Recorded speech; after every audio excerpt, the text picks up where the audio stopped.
Hi friends, ఈరోజు మీకు పీతల కూర ఈజీగా ఎలా వండుకోవాలో చూపిస్తాను. ఆయిల్, ఉల్లిపాయలు, ఒక టమాటా వేసి పేస్ట్ చేసుకున్నాను. కొంచెం అల్లం వెల్లుల్లి పేస్ట్, పచ్చిమిర్చి 2 పీతలు వేసి వేసుకోవాలి. కొంచెం పసుపు, చెప్పు, నేను చెప్పనులే. కారం, చికెన్ మసాలా పొడి కొంచెం.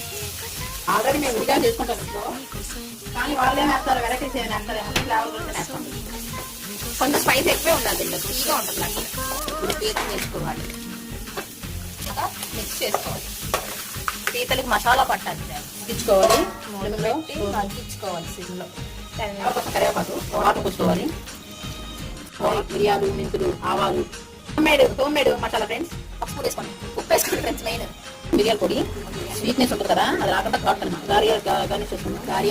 గార్నిష్ చేసుకున్నాం. టేస్టీ పీతల కూర రెడీ అయిపోయింది. దీని పెద్ద ఫ్రెండ్స్